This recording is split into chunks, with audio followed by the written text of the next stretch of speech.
Hi everyone and welcome on board your really long-haul flight. On this channel we've put together a compilation of some of the most jaw-dropping moments from the sky. So now all that you need to do is find a comfortable place to sit, bring out your favorite drink, sit back and relax.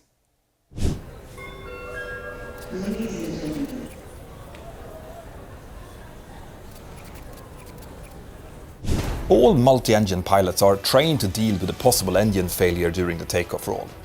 But very few pilots actually get to experience a real engine failure, and even fewer will experience the insanity that these two pilots had to endure. Stay tuned.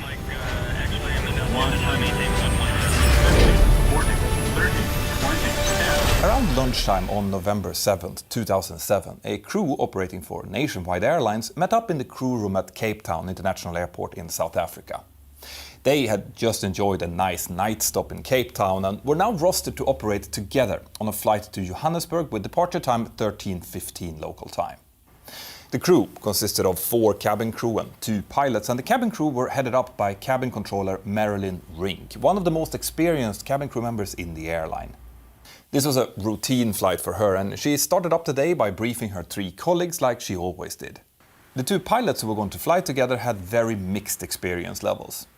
In command of the flight was 50-year-old Captain Trevor Arnold. He was very experienced, with 13,860 hours of total time and close to 3,300 hours on the Boeing 737-200 that they were going to operate on this flight. He had first started flying for Nationwide back in 1997, but had then been on a few years of a break flying for other operators until in 2006 he had come back again. As a contrast, his first officer was 25-year-old Daniel Perry. He was brand new on the job. He had started flying for Nationwide only a month before the flight and had amassed just over 1,000 hours of total time and 278 hours on the type, which he had gotten his type rating on earlier that same year. Captain Arnold was known as a very skilled aviator and a stickler for following rules and standard operating procedures. Something that I'm guessing that First Officer Perry was likely very happy about, because generally, the less experience you have, the more important it is that everyone follows procedures, because that's really the only thing that you have to hold on to until your experience builds up. In any case, the pilots started by looking through their pre-flight briefing material, and it looked quite okay. The weather in Cape Town was quite miserable, with light rain, northerly winds and a low cloud layer, but the weather for the destination and alternate looked a bit better. The aircraft they were going to fly was a Boeing 737-200 Advanced, a true icon of the 737 family.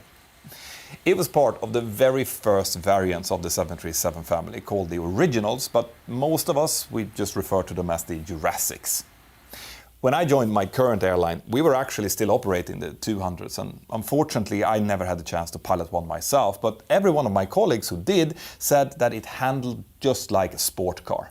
It is a fantastic aircraft that has the dimensions that the 737 was supposed to have before it started to be stretched to accommodate more passengers.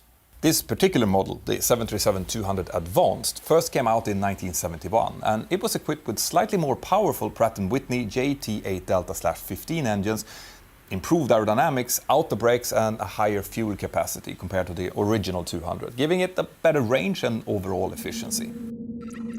The 2 Pratt & Whitney engines were low bypass rate turbofan engines, making them very long and thin, looking almost like cigars. They were used because when Boeing were designing the original 737, they wanted an aircraft that would have a low ground clearance so that they could be easy to work on for ground handlers, since Boeing assumed that it would mainly operate into smaller airports where the facilities might not be that great. This meant that the engines were mounted directly onto the wing without any pylons, and those engine mounts will play an important role in this story. The engines were attached with 2 main mounts, one forward and one aft, and then a secondary support assembly forward of the aft engine mount. Now, the engine supports are bolted onto the wing using cone bolts, which are constructed to hold up for any normal loads that the engine might experience, but if a strong enough force is applied to them, for example if a gear-up landing would happen, the bolts were designed to shear off and release the engines and therefore protect the wing and overall airplane main structure. It was extremely important that these bolts were mounted correctly with the exact amount of torque applied to them to avoid overstressing the bolts, which could lead to metal fatigue. This was a known issue, especially on the older type of engine mounts that were fitted to this particular aircraft, so the FAA had issued an airworthiness directive several years earlier outlining strict inspection intervals to be done at least every 700 cycles of these mounts and bolts. And this leads us to the airline in this story, Nationwide. At the time of this accident, Nationwide were operating 11 Boeing 737-200s, and they were doing all of their maintenance in-house in their own maintenance organization. But that organization had been experiencing some problems for the last few years prior to 2007. Key management personnel, most often the quality manager, had ended up quitting their jobs just prior to the renewal audits of the Air Maintenance Organization, or AMO, approval, and it wasn't that hard to see why. Because the audits always highlighted several non-compliances with existing rules and regulations, and most of these findings were never properly addressed or closed, which is why, likely unbeknown to the pilots, the AMO was actually lacking a formal license to operate at the time of the accident. The maintenance work had continued to be done based on an unofficial email sent from the South African Civil Aviation Authorities, allowing them to continue for now, but there really didn't exist any provisions for such an extension. One of the findings that were later revealed was that the accident aircraft didn't have any records of any inspections of the engine mounts for the previous 5 years prior to the accident. But like I said, the pilots were happily unaware of this as they proceeded to brief their cabin crew and started preparing their aircraft for departure. Now, just to put this into perspective, as pilots we have to trust that the maintenance organization is doing its job, and the only thing that we can really do is to verify that all the documentation is available and that all applicable certification dates are in date, and obviously that the aircraft looks good during the walk-around. As the pilots were walking out of the aircraft, Captain Arnold asked if the first officer wanted to be pilot flying for the flight up to Johannesburg. Now, First Officer Perry was happy to do so. He loved flying the aircraft and was keen to show his senior colleague what he could do and maybe also get some tips and tricks on how to improve. He started setting the aircraft up for departure from runway 01 in Cape Town and then proceeded to brief the captain on how he intended to fly it. Part of that briefing included a thorough emergency brief, including actions to take as well as which route they would fly in case of an engine failure. This is common practice, and in most airlines we also touch drill exactly what we will do in case of an engine failure on takeoff, both in the stop and in the go scenario, and this is something we normally do during the first flight of each day. That's also what this crew did, and by doing so this would have stayed fresh in their muscle memory, and the thought was that this would hopefully speed up the no time available decision making in case an actual failure would occur. And on this day, that's going to turn out to be very important. Once the crew was finished and all checklists were complete, Nationwide Flight 723 requested pushback and startup and started taxiing out through the rain for takeoff runway 01. There were a lot of inbound traffic at the time of their planned departure, so the ground controller asked them to expedite their lineup and be ready for an immediate takeoff as soon as a landing CRJ from South Africa Express had cleared the runway in front of them. This was read back by the crew, who lined their Boeing 737 up with the centerline and started spooling up their engines. They knew that they had to react quickly and start rolling as soon as they received their takeoff clearance, because there was another SAA aircraft on final just 4 nautical miles behind them. That's why, as soon as the takeoff clearance was received, First Officer Perry advanced the thrust levers to the takeoff EPR and the aircraft started accelerating down the runway. Once the takeoff thrust had been set, he removed his hand from the thrust levers and the captain took over, ready to take controls and reject if something were to happen. But initially, the takeoff proceeded completely normally. Captain Arnold called out 80 knots, to which First Officer Perry responded, check. They were now in what we refer to as the high-speed regime of the takeoff, from which a rejected takeoff is really only executed if an engine failure, fire or a predictive wind shear warning is heard, or if the runway is blocked or the aircraft is unsafe or unable to fly. The reason we reject only for those things above 80 knots is because it's normally safer from that position to take the aircraft into the air and deal with whatever problem you might have when you're already airborne. That will give you more time to think and troubleshoot, and you will then have the full use of the whole runway for landing if you then decide to come back. Remember, the aircraft would have used up quite a lot of runway accelerating up to this point, and the speed would also be relatively high. So even though it would be, of course, completely possible to stop the aircraft safely all the way up to the decision speed of V1, it would likely be safer and better to just bring any minor problem into the air. This is what we call being go-minded, and most airlines have adopted this philosophy today. In any case, initially there were no indications of anything going wrong during this takeoff. The captain called out V1, removed his hand, and then rotate, which prompted First Officer Perry to start pulling back on his yoke and rotate his aircraft slowly with about 3 degrees per second to get the aircraft airborne. But here something started to go very wrong out under the right wing of their aircraft. What had happened was that the aft cone bolt, which was holding the engine in place, had developed a small fatigue crack, and during the rotation this crack suddenly gave way and the bolt fractured. Now, in normal conditions, the secondary engine support assembly is supposed to be able to hold the load if the aft mount fails, but unfortunately this secondary support now also failed. We will never really know what happened here because the secondary support was never found after the accident. Either it also broke from the strain, or, as some newspapers reported after the accident, it might not have been fitted at all after the last engine overhaul. In any case, the consequence of both of these supports failing was that there was now nothing holding the back part of the engine in place while it was still producing full takeoff thrust. This basically transformed the forward engine mount support into a pivot point around which the engine could move, and the terrifying consequence of that was that the engine now started to swing violently forward and upwards. Since the thrust levers were mechanically connected via a control wire to the engine, this wire was now pulled back with the full force of the departing engine, which caused the right engine thrust lever in the cockpit to whiz backward and slam into the pedestal so hard that it left a deep indentation in it. The other immediate consequence was that the right engine now suddenly started producing an upward thrust vector on the right wing, causing the aircraft to quickly roll to the left. Fortunately, First Officer Perry was quick to react and inputted right aileron and left rudder to keep the aircraft under control as it was slowly climbing away from the runway. Since this all happened after the aircraft had passed V1, the decision speed, rejecting the takeoff was now not an option. From this point, it was all about keeping the aircraft flying and figuring out what was going on. Now, the forward engine mount support could not handle the kind of forces it was now being subjected to. The outboard cone bolt sheared off as it was designed to do, but the inboard one didn't have time to do so, which had the consequence that the engine now just tore off what was left of the mount. The engine was now completely free, and it tore off all of the hydraulic and fuel lines as it started its fall back down towards the earth below, and only leaving a gaping hole in the wing where it used to be mounted.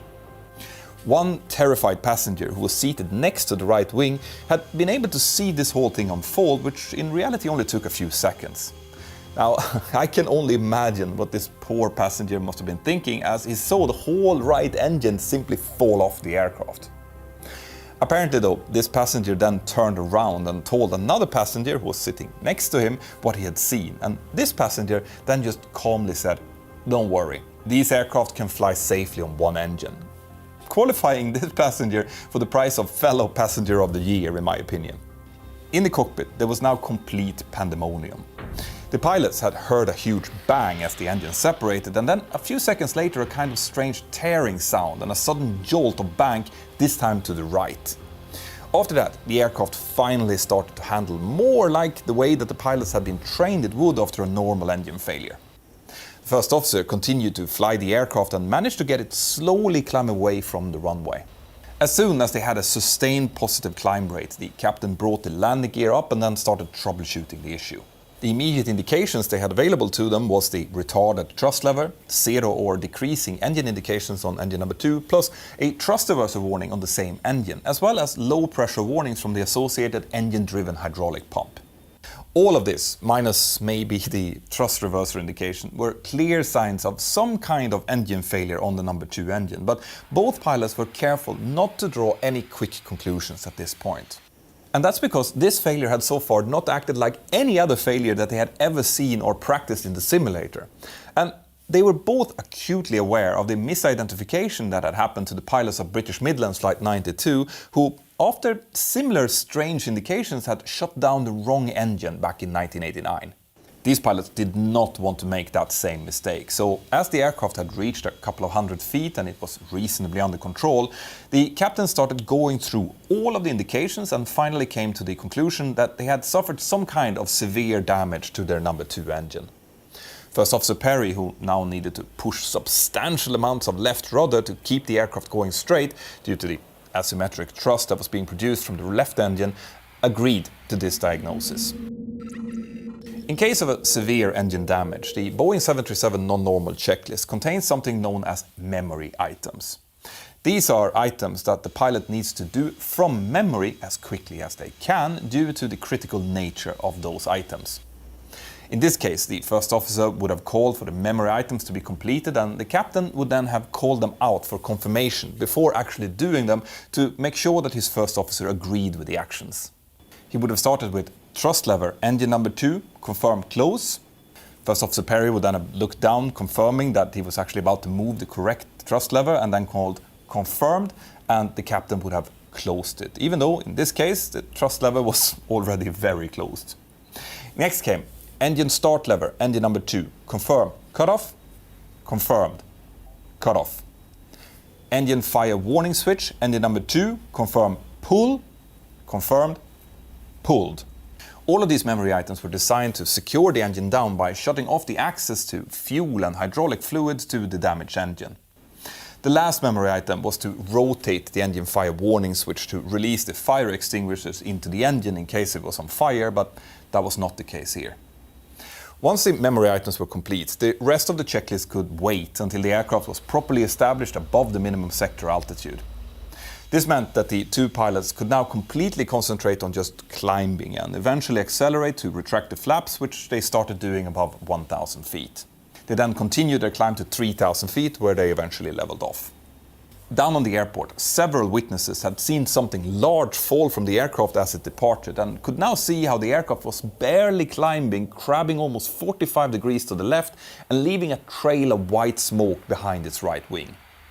This smoke was in reality a mist of hydraulic fluid and fuel which was now being vented out into the air. But weren't the memory items supposed to stop the fuel and hydraulics from reaching the engine? Well, yes, but in this case these lines had been ruptured inboard of the shut-off valves that were designed to do this job, so fuel and hydraulic fluid was now gushing out from the supply lines, and this would start to cause its own problems later on. The controller in the tower had also seen what was happening to Flight 723, and from where he was standing, the flat climb trajectory of the aircraft looked almost negative, so he pushed the crash alarm, fully convinced that the aircraft was just about to crash on the far side of the runway, and he wanted to immediately alert the firefighters about it. Simultaneously, he also realized that there was another aircraft on short final, which he had already cleared to land as the nationwide aircraft was departing. Now he called this aircraft up and advised the crew of possible debris on the runway, but curiously he didn't advise them to immediately go around.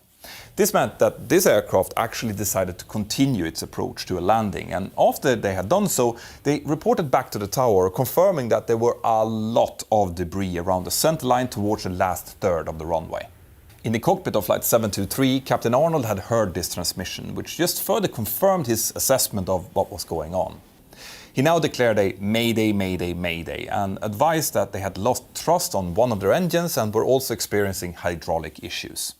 He told air traffic control that they would likely need to return straight back to the airport after they had completed their emergency checklist. He also asked if it would be possible to clear the runway from those debris during the 15 to 20 minutes it would take them to get ready for approach. Luckily, since the tower controller had pushed the crash alarm, the firefighters and rescue personnel were now already standing by at the edge of the runway. Together with all other available personnel at the airport, they now went to work with moving the rubble from the damaged aircraft to the side of the runway to make it usable for the incoming emergency landing.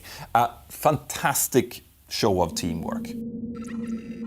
The airport also now closed for incoming traffic, so all of the aircraft on approach were now diverted to George Airport instead. Soon, the only aircraft in the airspace was nationwide Flight 723. The cabin crew purser, Marilyn, was now called into the cockpit, and Captain Arnold asked her if she could go down through the cabin and have a look to give the pilots a damage report. She did so, and after a while she came back and informed them that she had seen that parts of the right engine appeared to be missing. In reality, she actually knew that the whole engine was gone, but she later said that she didn't want to worry the pilots too much. Now, here comes a valuable lesson for any cabin crew or indeed passenger out there. There's no such thing as too much information in a situation like this. Providing that the information is accurate, it is much better for us pilots to have as much additional information as possible in order to plan our course of action. In this case, though, it wouldn't have made any difference. Captain Arnold told her to return to start preparing the crew and passengers for an emergency landing back in Cape Town, and he then made a PA to the passengers where he explained what was going on and the fact that they were returning. Now, in case pilots face a problem like this, there are several emergency checklists that needs to be completed. In this case, the crew would have started with completing the engine fire, severe damage or separation checklist, which starts out with the memory items that we just discussed, and then continues by, in a systematic manner, making sure that the aircraft is as safe as possible in this new configuration. This includes things like setting up the air conditioning system to not use bleed air from the damaged engine, starting up the APU and crucially balancing the fuel, as the fuel would only be used from one tank in this situation, and that can lead to a substantial fuel imbalance between the left and the right wing, which can come with handling issues. Now, here comes a bit of a trap in the 737-200 version of this checklist. In the copies that I have found regarding this last step, the checklist only says fuel balance, whilst in the 737NG version of the checklist, which I am used to, this point comes with a very strong condition, which is if no fuel leak is suspected. Because in this case, the crew had indeed noticed a substantial imbalance between the tanks, but it was showing that the fuel in the right tank was much lower than in the left. Now, if you think about it, if only the left engine is working and therefore is feeding fuel only from the left tank, that tank should be lower on fuel, right? If the right tank is lower, then that's a clear indication of a fuel leak, and they should not have tried to balance the fuel, because doing so would possibly mean transferring precious fuel out through a gaping hole on that side. But that is unfortunately exactly what the crew now did, which didn't really help the imbalance, but it meant that they now suddenly had a lot less time available. On top of this, the hydraulic pressure was quickly dropping due to the leaking hydraulic lines, which brought with it all sorts of other problems, so the pilots really needed to get this aircraft down relatively quickly now. Captain Arnold had seen how well his first officer was handling the aircraft, but with such a serious failure and given the very limited experience that First Officer Perry had, he wanted to feel how the aircraft handled himself to assess the difficulty. So, once the main emergency checklists were complete, he asked to take over the controls. When the first officer then handed him the controls, the aircraft immediately started yawing and pitching, so he almost immediately gave back the controls to the first officer, which is a great sign of humility and airmanship. He would have likely gotten the hang of the handling of the aircraft quite quickly, but his first officer had already flown the aircraft for around 19 minutes at this point, and he was doing so really well. So, if something isn't broken, don't fix it. As they were busy doing this and running through procedures with no outside visual references, a new controller voice came onto the frequency and called them up. Nationwide 723 Cape Town approach. Both of the pilots were under a lot of pressure here, and they were not amused about being interrupted, so they responded something along the line of, "Go away, we're busy." But the controller came back again and very calmly said, "Nationwide 723, terrain ahead," and then gave them a new heading to follow, something that they very quickly adhered to. The 737-200 does not have the enhanced ground proximity warning system that later versions of the 737 do. Instead, it has a very basic system that uses radio altimeter combined with the aircraft's configuration to issue warnings. The problem with that is that the terrain warnings might come very late, as it's only really reactive and not predictive like later versions are. This was likely a humbling reminder to the crew of just how easy it is to lose situational awareness when dealing with multiple failures like this, and how important it is that all links in the aviation chain keeps working together for a safe outcome to be reached. Now, to fly a single-engine approach, the crew would have used the one-engine inoperative landing checklist, which told them to prepare for a flaps 15 landing. That meant that they would land with a higher speed than normal, but also with less drag in case of a go-around. The higher speed also meant better aerodynamic efficiency from the rudder, which was really needed due to the asymmetric thrust that they were experiencing. First Officer Perry needed to use almost full left rudder to keep the aircraft going straight at this point. The pilots now completed an approach briefing, and they would have discussed the possibility of a single-engine go-around, even though they knew that they were losing fuel fast and still had hydraulic problems. A go-around would not have been great, especially since they were also now getting weather reports indicating that the visibility was getting worse, with lower clouds drifting in from False Bay. They continued to receive long, wide vectors out of the bay and were finally lined up with the ILS approach. They started configuring the aircraft with first flaps 1, then flaps 5, and as the speed started reducing, First Officer Perry felt that he needed to use even more left rudder, but he was still able to control the aircraft well. The captain again took up the PA mic and explained to the passengers what would happen, and he also told them to adapt the brace position before landing. The ground crew had now managed to clear the runway from all of the debris in a record time of only 18 minutes, so the aircraft was now clear to land. 25 minutes after the engine had fallen off their aircraft, Nationwide Flight 723 landed safely and smoothly back at the same runway they had taken off from. Initially, the pilots were a bit worried about how well their brakes would work, given that they didn't know the extent of the hydraulic damage they had suffered, but it turned out that they worked just fine. As soon as the aircraft had slowed down to a safe speed, the very quiet and somber mood in the passenger cabin changed into a roar of applause and cheering from the passengers. The aircraft was slowed down to taxi speed as the pilot steered it onto the smaller crossing runway 34 and then brought it to a full stop. As soon as they had stopped, they were approached by the fire and rescue vehicles who wanted to inspect the damage, but since there was no fire or immediate risk to the passengers, the crew decided not to evacuate and instead waited for some mobile steps to be brought out to the aircraft. As they were waiting for this, Captain Arnold went out into the cabin to see the damage with his own eyes, and as soon as he opened the cockpit door, he was greeted by thundering applause from the passengers. When he eventually got back into the cockpit, First Officer Perry said that the captain had lost all colour in his face. Remember, this was the very first time that he had seen the real extent of the damage to his aircraft. The engine is gone, he said, and Perry responded, "What do you mean, gone?" Which is a fair question to ask. Aircraft engines are not supposed to just suddenly disappear. This very happy outcome was made possible due to an amazing display of airmanship, skill and teamwork, both by the pilots, the cabin crew and air traffic control, but also the workers on the ground who managed to clear the debris as quickly as they did. The captain would later receive the Polaris Award for exceptional airmanship from the International Airline Pilot Association, which I think that the first officer also deserved, given how well he handled the emergency with such limited experience. But in later interviews, First Officer Perry explained that he wasn't a member of IALPA when the accident happened and that Captain Arnold was the one who was in command. The investigation into the accident very quickly highlighted the fact that the airline had been operating with a fleet serviced without a valid air maintenance organization permit at the time of the accident. It also showed that previous maintenance records were either missing or very substandard. This led to the grounding of the whole nationwide fleet and also searing recommendations to the South African civil aviation authorities and their lack of oversight of the company's maintenance organization. It turns out that giving authorization to operate maintenance of airliners via email just wasn't good enough. Nationwide Airlines were ultimately liquidated early in 2008 as a result of the grounding. Now, I want to give a special thanks to Mark D. Young for an article and interviews that he did with the people involved in this accident.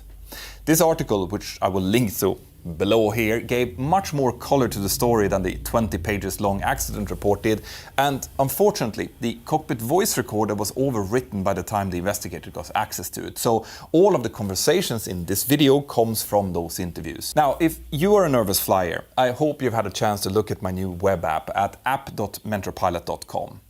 I have created this app especially for you guys and for people with a lot of questions about aviation. It is free to test out, but I recommend anyone who regularly have questions about aviation or feel nervous to become a premium member.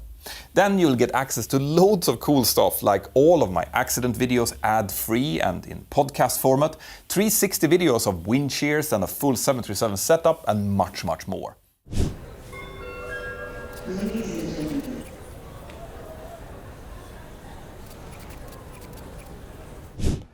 Imagine that you're a passenger on a small turboprop aircraft. You're coming back from an amazing fishing trip to the Bahamas, and now you're just kicking back, relaxing in the back of the aircraft. Suddenly, you hear the voice of your pilot coming through the intercom, and he's saying that he's not feeling well. The next thing that happens is that the aircraft starts spiraling down towards the sea below. How would you react? Stay tuned.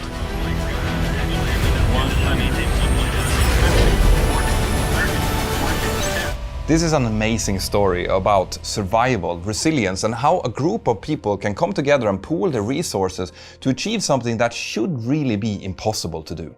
The story that I'm about to tell you was a flight between Marsh Harbor in the Bahamas over towards Fort Pierce in Florida, United States. The aircraft that was flown was a Cessna 208 Caravan, which normally seats 9 people, but this particular aircraft only seated 6, and that was because it was normally on floats, which is very common for aircraft that's flying around this area down specifically in the Bahamas. Now, I want to be clear that we don't have any final report of this event. It only happened a week ago. But we do have the statements from most of the people that were involved, but we are going to have to speculate a little bit in this episode. The flight when this all happened was the return leg of the trip. Both of the passengers that were on board had been on a fishing trip in Bahamas, and now they were going back home to Florida. One of the passengers was a close friend of the pilot, so he was sitting up together with the pilot in the cockpit on the right-hand seat, and the other passenger was a man called Darren Harrison. He was a 39-year-old from Florida who was a vice president of a flooring and interior design company, and he was sitting a little bit further back in the aircraft, just enjoying the views. It was a really nice day on the day of the flight, and the aircraft departed normally from runway 09 in Marsh Harbor, and then the pilot climbed up to their planned cruising altitude of 12,000 feet. The flight was expected to be about 1 hour and 20 minutes long. About 45 minutes into the flight, the aircraft left its cruising altitude and descended down to 10,000 feet instead. 15 minutes later, the pilot came onto the intercom and informed his 2 passengers that he felt strange and that he had a slight headache. This is apparently where he lost consciousness, because after this, both of the passengers tried to scream at him, tried to get his attention, but he did not respond. The pilot must have been flying manually at this point, because as he lost consciousness, the aircraft initiated a slight right bank and a slight pitch down. Darren Harrison, who had been sitting in the back, had now started moving forward to try to assess the status of the pilot, and when he looked out through the window, he realized that he could only see blue waves from the front right window. The aircraft was descending really fast. Harrison now reacted really quickly. He realized that there was no time to get the pilot out of his seat at this point, so he reached over his shoulders, grabbed a hold of the control wheel, and then gently started pulling back and leveled the aircraft wings out.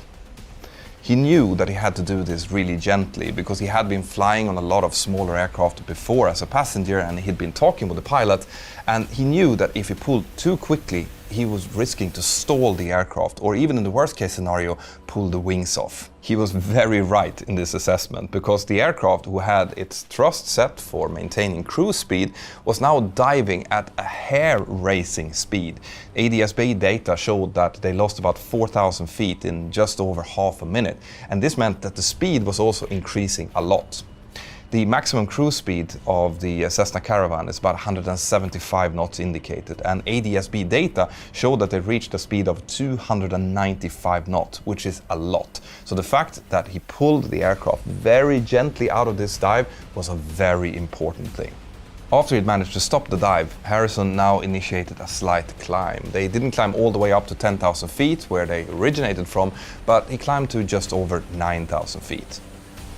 Now, during the dive, the aircraft had turned from a heading initially of about 285 degrees to a new heading of 158 degrees. This meant that they were now heading south, actually away from the Florida coastline. The next thing that the passengers now needed to do was to get the hurt pilot out of the cockpit, away from the flight controls, and put him towards the back of the aircraft. They did so together, and after that, Harrison got into the pilot seat behind the controls. He initiated a slight right-hand turn, which eventually would bring them back towards the Florida coastline again. Now, after this, his main objective became trying to ask for help, but it was going to turn out that that was not as easy as it sounds. Because in the commotion, when they were removing the pilot from his seat, they unfortunately pulled his headset away as well. And it seems like they actually broke the headset while doing so, because the two plugs were still connected to the panel, but the rest of the wire wasn't. Harrison instead used the headset from the other passenger who was sitting in the right seat, and he now tried to get in contact with air traffic control. I mentioned before that Harrison was not a pilot, but he had been flying a lot in smaller aircraft, and he had picked up how to use the radio. He also knew the tail number of the aircraft, so he could use that as he was trying to call for help. The problem though was that the aircraft was supposed to be in contact with Miami Center frequency at this point, but somehow during the commotion the frequency had been changed from Miami Center over towards Fort Pierce, which was the airport that they were going to fly to. It's very possible that the pilot maybe had preset this next frequency, and somehow, as he was being removed from the controls, he just switched over that frequency from the standby frequency to the active frequency. This also unfortunately meant that the air traffic controllers that was working on the Miami Center frequency had been trying to reach this aircraft for a while now, but couldn't get into contact with them, which meant that they labeled the aircraft Nordo, no radio. Now, those of you who have been watching my channel for a while know that if you get into a Nordo event, the air traffic controllers has to follow specific rules and regulations. In this case, the aircraft was flying from outside of the United States. They were coming from Bahamas, and they were going to enter the United States. And when you do that, you cannot be Nordo, right? You need to be under radio contact with the controllers. And since this aircraft was not, and it was getting close to the ADIZ, which is the US Air Defense Identification Zone, the controllers had to let the Defense Department know. And they actually launched a couple of fighters towards the aircraft to go out and identify it and see what was wrong with it. And these fighters were actually close to or above this aircraft for the remainder of this event. In any case, as Harrison was now keying the mic to try to get in contact with air traffic control, he was actually contacting Pierce Tower, and the following very unusual exchange took place. Traffic in 333 Lima Delta. Come in. Airman 333 Lima Delta for Pierce Tower. I've got a serious situation here. My pilot has gone incoherent. I have no idea how to fly the airplane, but I'm maintaining in 9100. Now, one thing that I want to point out here is just how incredibly calm Harrison sounds when he's giving this message. Remember, at this point, he has figured out that he is the only one that's going to be able to land this aircraft. He said that one of the most terrifying parts so far was obviously as he was pulling out of the dive, but he was convinced that he was going to get this aircraft down on the ground in one way or another. The other passenger potentially got into a real shock as he saw his friend, the pilot, become incapacitated, but as the flight now progressed further, he came about again and he started providing some really valuable help to Harrison as he was flying the aircraft. The air traffic controller who received this initial message was Christopher Chip Flores, and he was also very calm as he got this message. Now, he could not identify the Cessna Caravan on his radar screen, so he asked the passenger if he knew where he was. And to this, Harrison just responded, "I have no idea. I can see the Florida coastline in front of me, but I have no idea." Still in a very calm voice. Air traffic control now tried to get Harrison to change his transponder code to 7700, which is the international emergency code. And if he would have been able to do so, he would have been really easy to identify on the radar screen. But unfortunately, the Cessna Caravan that was flying was fitted with a beautiful new glass cockpit, which is really, really good if you know how to operate it. But Harrison did not know that. So he couldn't change his transponder code, nor could he change his air traffic control frequency. The next thing that air traffic control tried to do was to get the aircraft into a shallow descent down to 5,000 feet. The reason for this was that they thought that maybe the pilot incapacitation was due to hypoxia because the aircraft had been above 10,000 feet, and if they could get the aircraft down to 5,000 feet, then maybe the pilot would wake up and could resume controls, which was a really, really good idea. Another reason for descending it would have also been to look at all of the radar echoes and see which aircraft was actually following this command, and that would have helped identifying it. During the descent, Harrison told air traffic control that he was descending with 550 feet per minute, passing 8,640 feet. Now, these are very exact figures, and it indicates that Harrison could clearly read the EFIS controls and screens that he had in front of him, which is a good thing, and it's going to be interesting a little bit later in this story. The controllers now continue to try to identify the aircraft on the radar screen, and Chip Flores, who was still talking to Harrison on the frequency, told him to try to keep flying either south or north following the coastline, because they realized that it's likely that he was close to the coastline and it would make it easier to identify him. They also tried to get him to push the ident button on his transponder. That didn't work for the same reasons, as he couldn't change the frequencies or the transponder code. But fortunately, the information about this aircraft being Nordo and flown by a passenger had now filtered down to Palm Beach Tower. And in Palm Beach Tower, a controller called Joshua Summers managed to finally identify the aircraft. But now the air traffic controllers was facing a different problem. Because they had descended him down to 5,000 feet and he was going southbound, he was actually moving further away from Fort Pierce. This meant that he would eventually go out of radio coverage from them, and before that happened, they tried to give him a telephone number that he could call from his mobile phone. Unfortunately, he never received that number, and they lost radio contact with him at this point. But since the aircraft had now been identified on the radar, the controllers down in Palm Beach Tower tried to come up with a way that they could contact the aircraft instead. And the way that they came up with was that they had an old emergency radio, a radio that they could change the output frequency on. So they brought that radio up and they changed the output frequency to the Fort Pierce frequency, and this way they could now talk to the aircraft again. As this was happening, another air traffic controller called Robert Morgan was sitting outside of the Palm Beach Tower, having a break reading a book. Morgan was not only an air traffic controller, he was also a certified flight instructor. So as this was now going on, his supervisor, Gregory Battini, immediately paged him to tell him to come as soon as he could. Now, he was not used to getting paged, okay? That was very rare, so he had no idea what was going on as he was going up towards the radar room. When he arrived, he was briefed about the situation, and he told his colleagues that even though he was a flight instructor, he didn't have any experience flying the Cessna Caravan. The other controllers ran away and printed a cockpit layout, both of the Cessna Caravan with the old steam gauges and with the EFIS panels, because they didn't know what was fitted to this particular aircraft.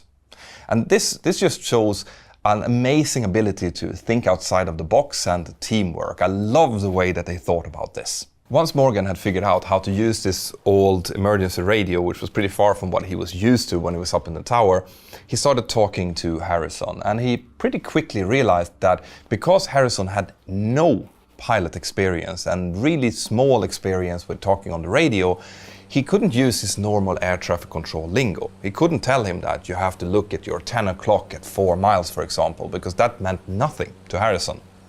So instead, he cut it back to using more simple phrases. He basically told Harrison, that he knew, by the way, was a Florida resident, so he was pretty familiar with the area, to keep the Florida coastline off his right wing and just keep flying north, because the coastline in Florida runs in an almost exactly north-southerly direction. And as he was doing so, he also started to get Harrison to descend slightly from the 5,000 feet that he was maintaining down to approximately 2,000 feet. Initially, Morgan thought about trying to get Harrison to land at a smaller airport further down south, but then he changed his mind and thought it's probably better for me to bring him up towards Palm Beach, which has a much longer runway, 10,000 feet, almost 3 kilometers long, and a runway that's also wider.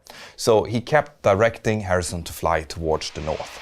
The runway that Morgan was intending to get Harrison to land on was runway 10 left in Palm Beach.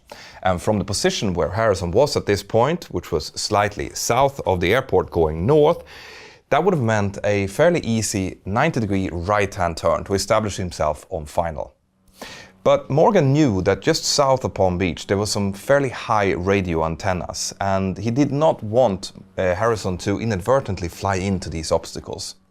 So instead, he told Harrison to maintain about 2,000 feet and fly on the same northerly direction, pass the final approach, and then make a very shallow left 270-degree turn to establish himself on final instead. During the turn, Morgan concentrated on making sure that Harrison didn't lose much altitude, and he was giving him really good coaching throughout, as only a really good flight instructor will. But at this point, Harrison, who had been flying on the Caravan before, started asking whether or not he should be starting to select flaps as well. Morgan, being the flight instructor he was, knew that if he would start to take flaps, it would change the trim of the aircraft. It would change the way that the aircraft would feel, and it would be harder to handle. So Morgan just started instructing him, saying that, yeah, we can try to get some flaps. You have to realize that when you do so, the aircraft is likely going to start ballooning, and you might have to trim forward to counteract this ballooning tendency. The aircraft was also at a fairly high speed at this point, and that could come with even more handling difficulties for Harrison.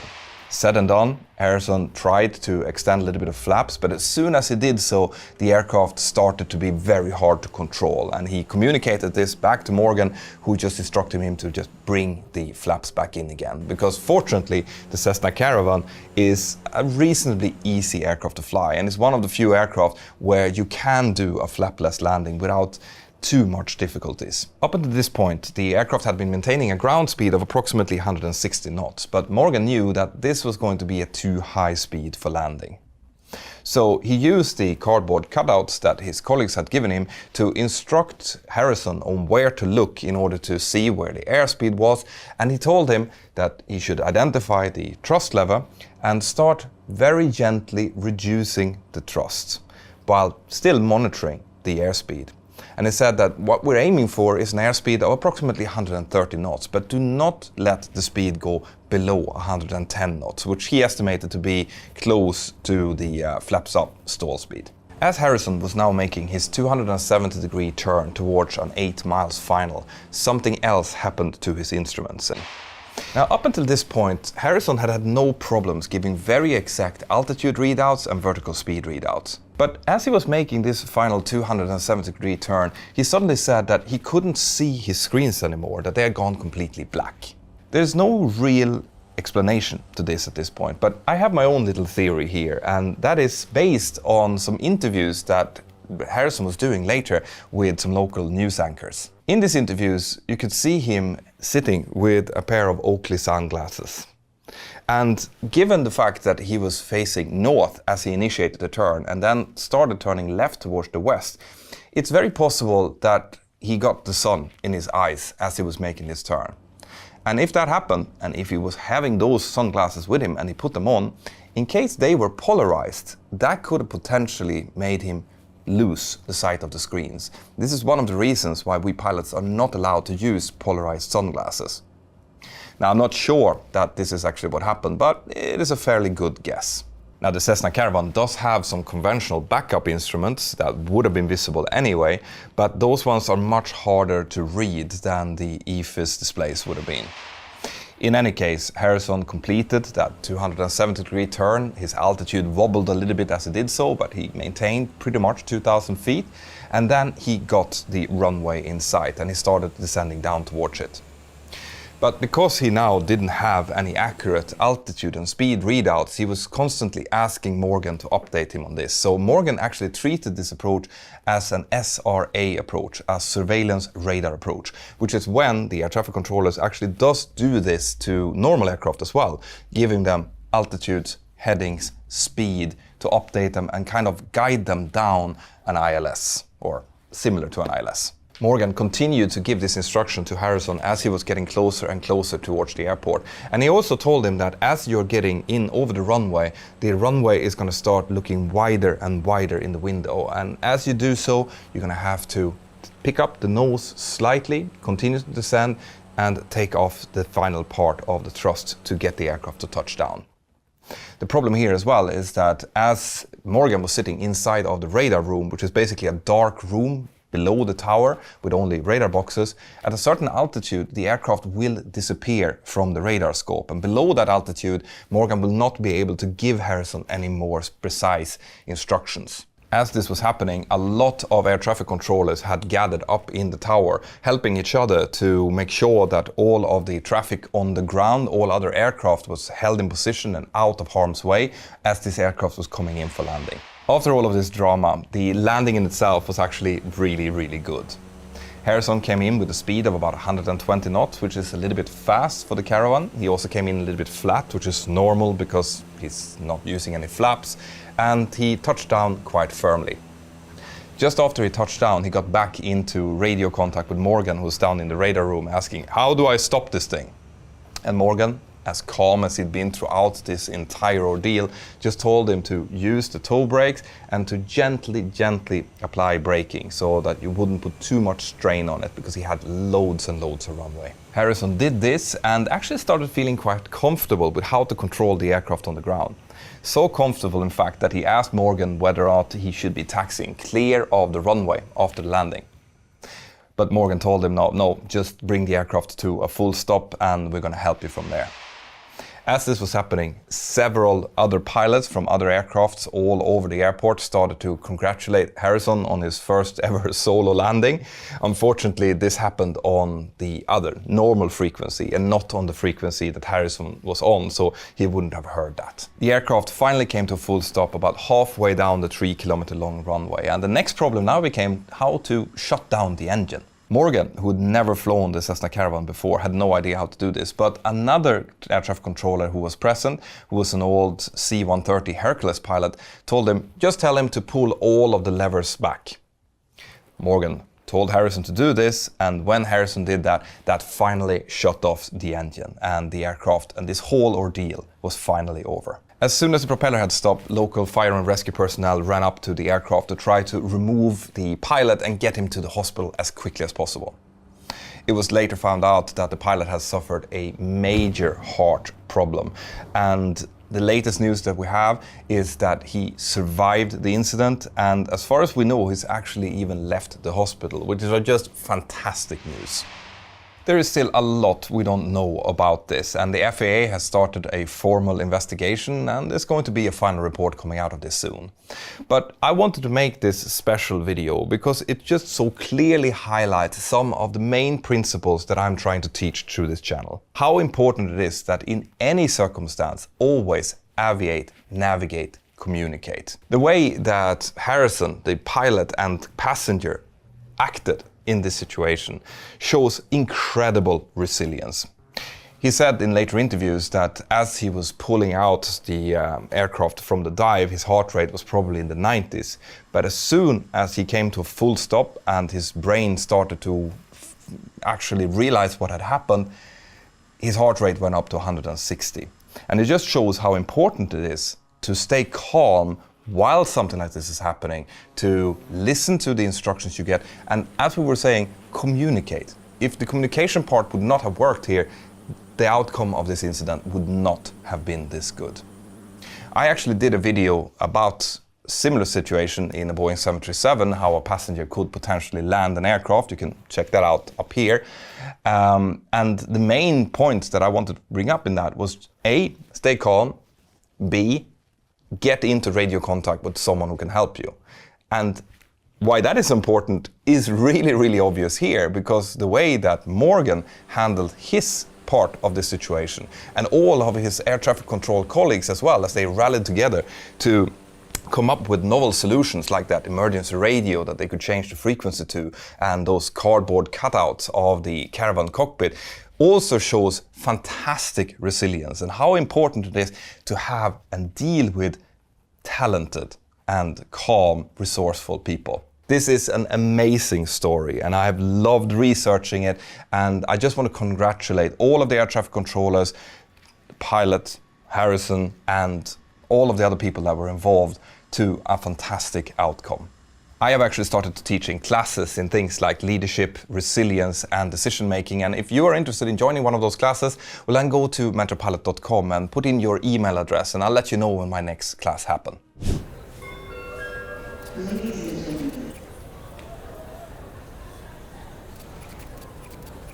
It's the 17th of January 2008 and a Boeing 777-200 from British Airways is on final to runway 27 left at London Heathrow, United Kingdom. The pilots are getting ready for what they believe to be a standard landing after a more than 10-hour-long flight from Beijing, China, but suddenly the engines stop responding to auto-thrust commands. Instead, they're starting to roll back to flight idle. The aircraft pitches up to try to follow the ILS glide slope signal, but without the help of the engines, it's impossible to do so. The pilots are now faced with a scenario that they've never seen before, nor have they been trained for, and they do their absolute best to try to rectify the situation. But the aircraft ends up slamming into the ground 330 meters prior to the threshold of runway 27. Let's together now have a look at the final report and try to figure out why this happened, and also how well the pilots actually dealt with this situation. Stay tuned.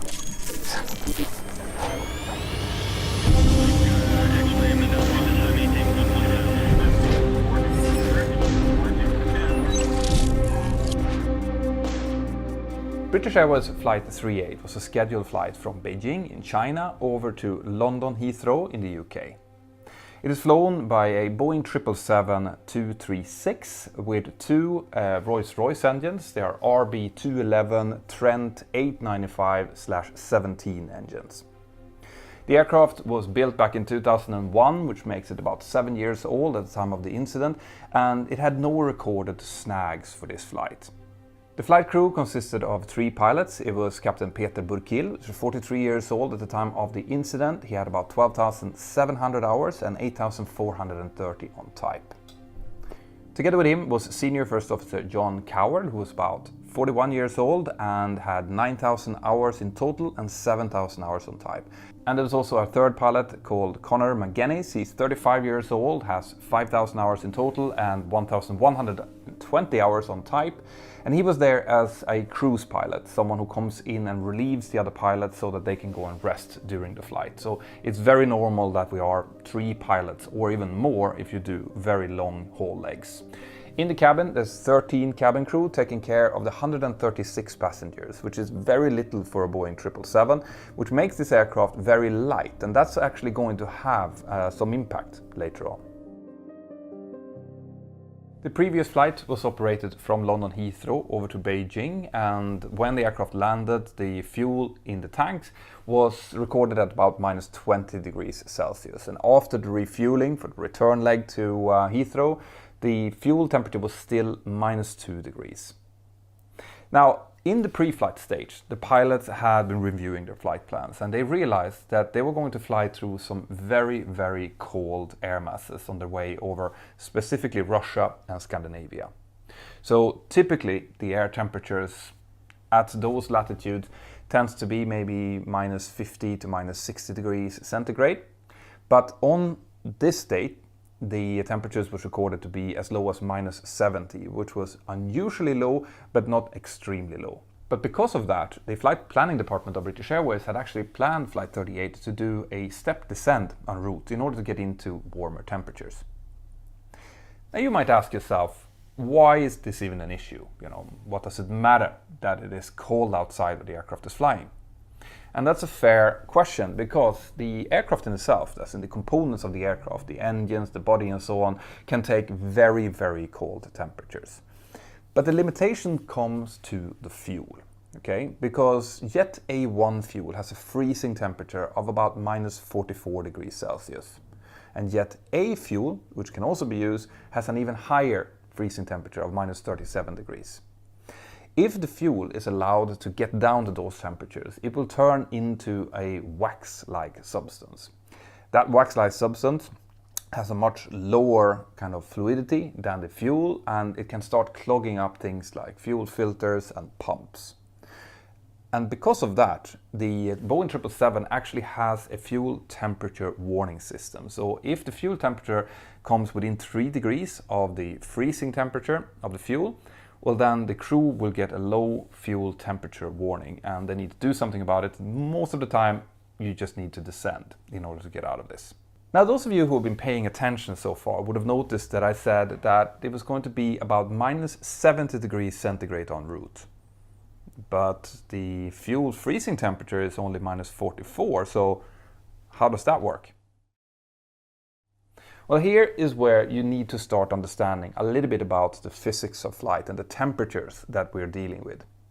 So when we fly, we basically deal with two different temperatures. Okay? We have the static air temperature, SAT, which is basically the temperature you get if you are standing in a room holding a thermometer. Okay? Right, just the temperature. Now, if you instead would hold that thermometer up in the air, and then you would start running at Mach 0.02 or faster, you would notice that the temperature actually starts rising. Okay, this has to do with something called ram rise. Okay, and it is a little bit of compressibility in the air. As the air gets compressed at higher speeds, it actually rises a little bit in temperature. And this leads to another temperature, which is called the total air temperature, TAT. And the total air temperature, when we are up at our cruising speed of Mach 0.08, for example, is actually going to be significantly higher. Now, this is not to be confused with the temperature rise you get due to air friction, because the air friction temperature increase will come at much higher speeds. So if you're flying at the speeds of the Concorde or the SR-71 Blackbird, well, then that is going to be what rises the temperature the most. But up until the normal cruising speeds of normal airliners, the ram rise, it's what's causing this. And this means that if we are at a temperature of maybe minus 70 degrees of static air temperature, the total air temperature, which is what's actually affecting the fuel in the tanks, is going to be closer to maybe minus 35, minus 40. And on top of that, the fuel temperature will never be as cold as the temperature outside. Because even though the fuel is stored in the wings and this really, really cold air is flowing over the wings, making a heat transfer from the fuel out to the cold air, inside of the fuel tanks, we have several components that actually heats the fuel. So on the 777, for example, there is hydraulic heat exchangers, 2 in the right-hand wing and 1 in the left-hand wing, which heats the fuel continuously. And because of that, the fuel metering stick, the actual temperature meter, is situated in the left-hand tank, because theoretically that's where the fuel temperature is going to be the lowest. Okay, so the next thing we need to discuss when we're talking about temperatures in the fuel is water in the fuel. Basically, it's impossible to keep water completely out of the fuel, right? We do our best. We make sure that there's not a lot of water in the fuel that is being uplifted from the fuel trucks. We also do daily inspections of the aircraft fuel tanks to make sure that there's not much fuel in there.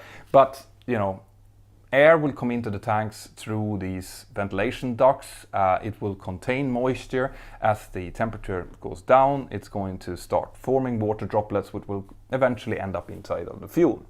So a little bit of water in the fuel is absolutely normal, right? And water can exist in the fuel in 3 different states. Either it is dissolved water, right? Dissolved water is when water molecules basically attach to hydrocarbon molecules in the fuel, and in this case, it doesn't really matter, right? It just exists there. However, as the temperature drops in the fuel, you will start to get something called suspended water instead. And this is basically little water droplets that is suspended inside of the fuel, travels around freely in the fuel.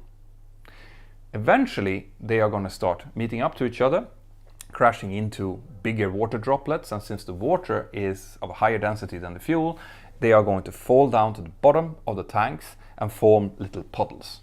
And typically at the lowest points in the tanks, that's where we have our fuel drainage in order to actually find these little puddles of water and get them out of the fuel. The problem can occur when you have a bit of suspended water moving around in the tanks and the fuel temperature drops to, between -5 and the minimum temperature. Because what happens then is that the suspended water will turn into ice crystals. These ice crystals, they will move around, and in that temperature range, between -5 and -20, these ice crystals have a tendency to start sticking together, right? They stick together with each other and they can stick to things like fuel lines, for example, or fuel tanks, right? This is what the scientists refer to as the sticky range. As the temperature go even lower than that, then they're so cold that they don't really stick to anything. They just get sucked with the fuel into the engines and burned up. But ice crystals in the sticky range can be an issue, all right? Because they have a tendency to kind of stick to each other and create larger volumes of this slushy, icy substance. And this is going to become important later on. Let's now also talk a little bit about the fuel system on the Boeing 777. So as the fuel is taken from the tanks, it goes through piping, okay? And it first goes through a low pressure pump, and then it goes into something called the fuel oil heat exchanger. The fuel oil heat exchanger serves two purposes. One, it cools down the engine oil, right? And two, it heats up the fuel before it goes into the later components and enter the engine for the combustion chambers. The way that the fuel oil heat exchanger is made is it's basically a cluster of over 1,000 very thin pipes. Now the fuel is pushed through these pipes and the oil is routed around these pipes, thus having a good heat exchange. Okay?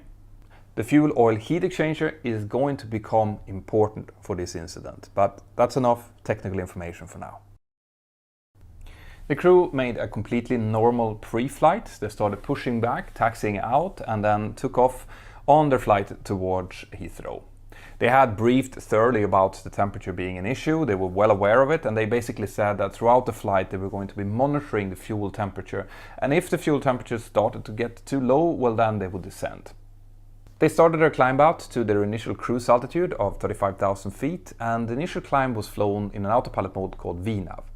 Now, when you're in VNAV, basically the aircraft will drive the thrust to full climb thrust, and the aircraft will try to climb as quickly and efficiently as possible. They continued at 35,000 feet until they were about 350 nautical miles north of Moscow. At that point, they were given a step climb to 38,000 feet. Now, this step climb, they didn't use VNAV in, all right? They used another autopilot mode called vertical speed. Now, vertical speed is an autopilot mode that will basically prioritize the vertical speed of the aircraft. So as the pilots put in, for example, 400, 500, 600 feet per minute, well then the aircraft is going to try to achieve that climb rate and just add as much thrust as they need in order to achieve it.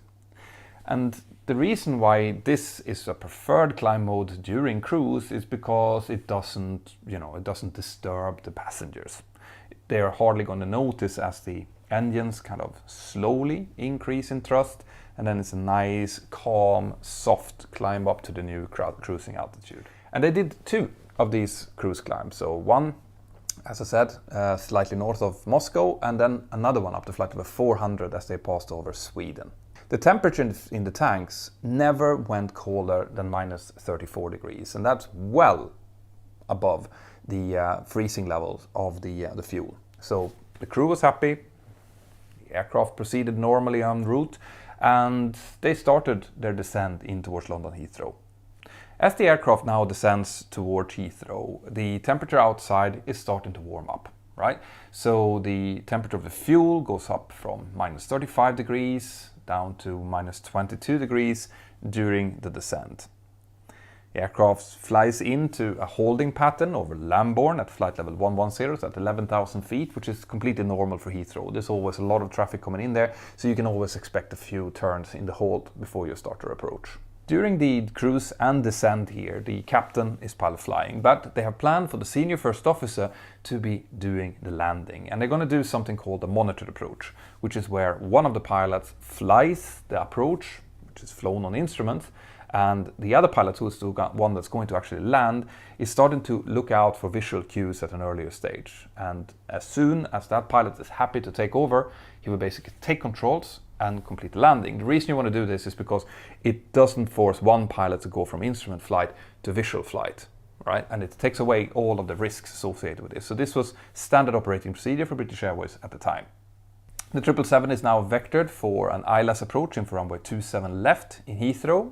Everything looks completely normal. They coupled with the ILS approach, they're still in autopilot at this point, and everything looks completely normal down to about 1,000 feet above ground. At this point, the aircraft shoots through the clouds, right? They become visual and they transfer the controls over to the first officer. And also, as they come through the clouds, there are a bit of wind changes, all right?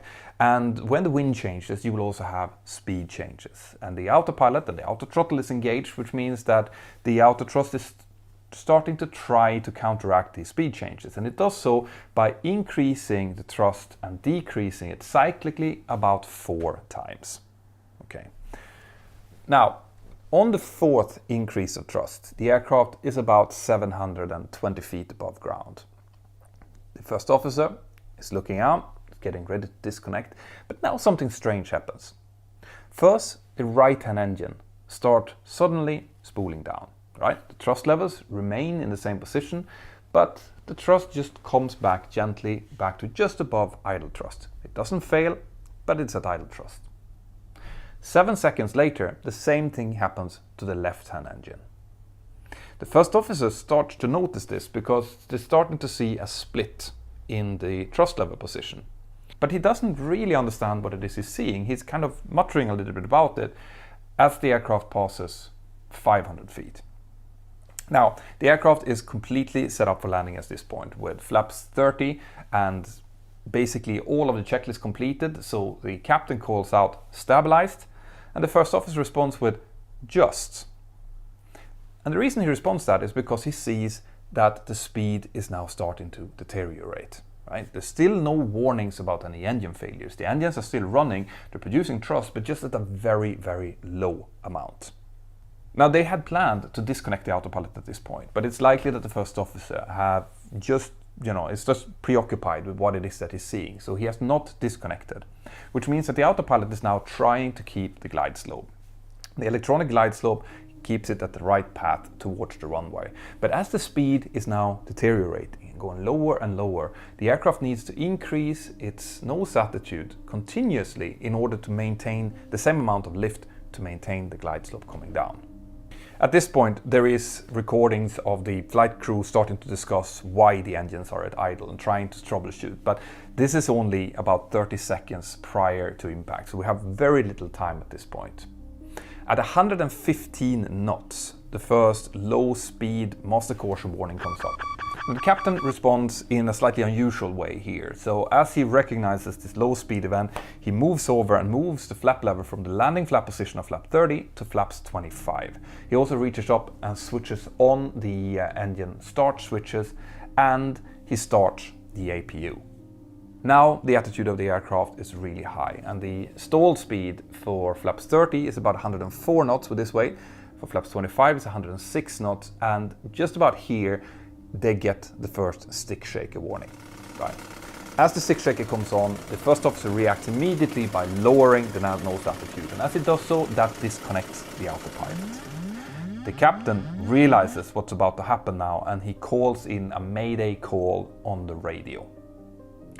The aircraft is descending quickly towards the ground here now. The first officer tries to arrest the descent rate by pulling back on the yoke, but the speed is too low and it's too late. So the aircraft crashes into the ground with about 1400 feet per minute, producing about 2.9 Gs.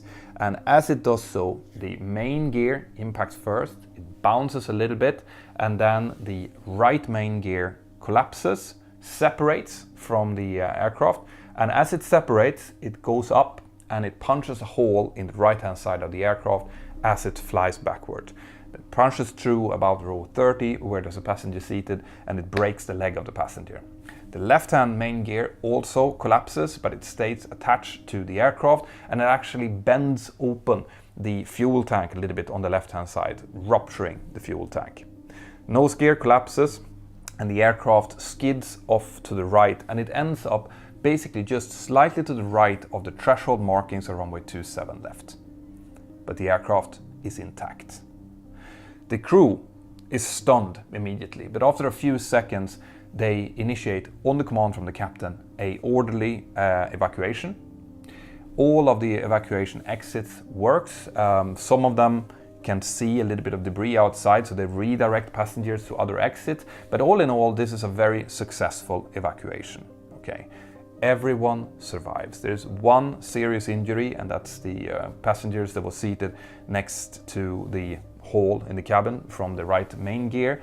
but all of the others only have some minor injuries, and this is a complete miracle. The evacuation itself, very smooth. There were, however, reports of some passengers bringing their personal belongings with them, and even one passenger that after the evacuation was complete decided to climb up one of the evacuation slides to retrieve the personal belongings. And this is of course a complete no-no. If you ever end up in an evacuation yourself, just make sure that you and your loved ones in an orderly way progress towards the nearest exit, leave everything behind. You're going to get it later on, and then just get yourself out and follow the directions of either the crew or the fire chief who might be down on the ground. Now, a really thorough investigation takes its start, and it's the Air Accident Investigation Board in the UK together with the NTSB in the US and many other participants that is starting to try to find out how something like this could happen. How come that the engines reacted this way? And what they came up with after many months of testing, including setting up a mock engine and introducing water and checking all of the different involved components, was that the most likely cause of this was that these free-flowing ice crystals had started to mount up inside of the tubing for the engine. And because the flight was flown with very low for the 777 fuel flows, the entire flight all the way down until final, it was really only when the engine started to ask for thrust with flaps 30 hanging out that the fuel flow increased. Okay, and when it increased, it sucked with it all of these ice crystals that had been stuck inside of the tubing, and it ended up inside of the fuel oil heat exchanger. Right? Remember, that's the part that is situated just prior to the engines in order to heat up the fuel and cool down the oil.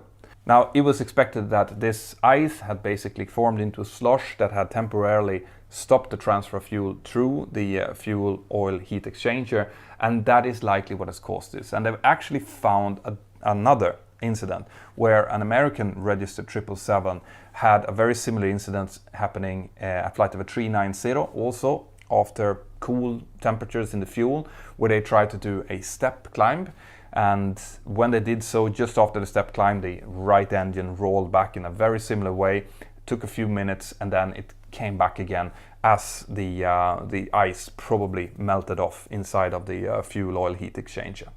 So the investigation came to several different safety recommendations.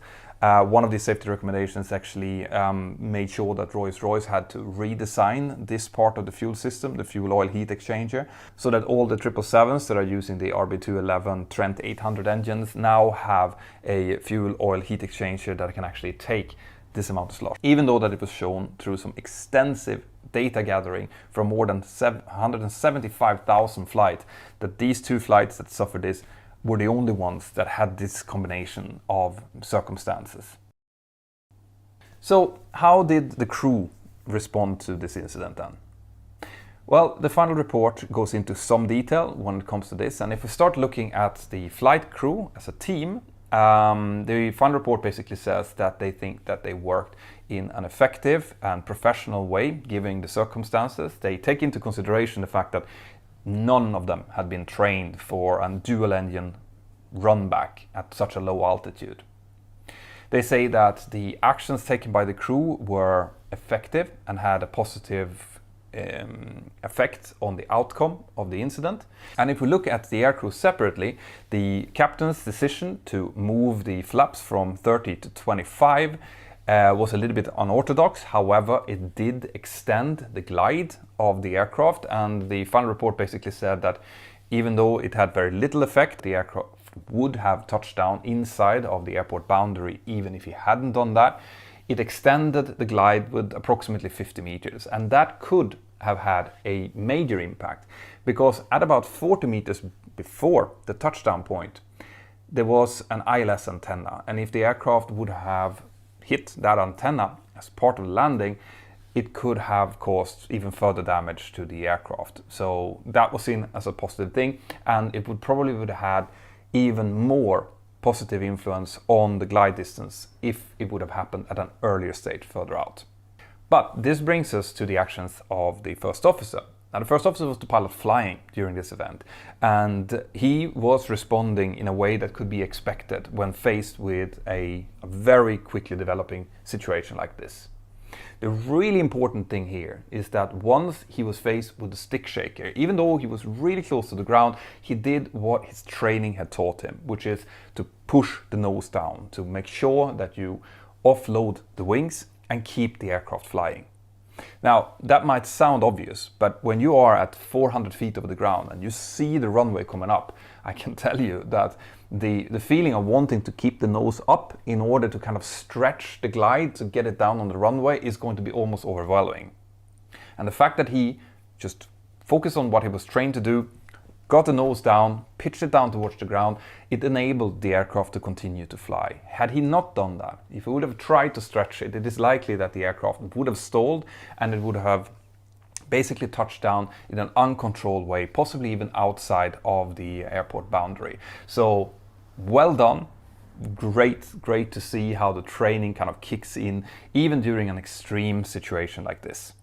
Once the aircraft had come to a stop on the ground, the captain initially initiated the evacuation command over the VHF frequency, so he called the tower rather than calling on the PA. He then very quickly was made aware of that and made a secondary PA to start evacuation. That's why it took a few seconds for the evacuation to start, but it had no impact on the safety, on the outcome of this incident. The cabin crew did a fantastic job, even though they had not been made aware of this. Obviously, the pilots didn't even know about it until it was about 35-40 seconds prior to touchdown. Once it happened, they reacted according to their training and they facilitated a really effective evacuation of the aircraft. So all in all, a great job under the circumstances by the operating crew.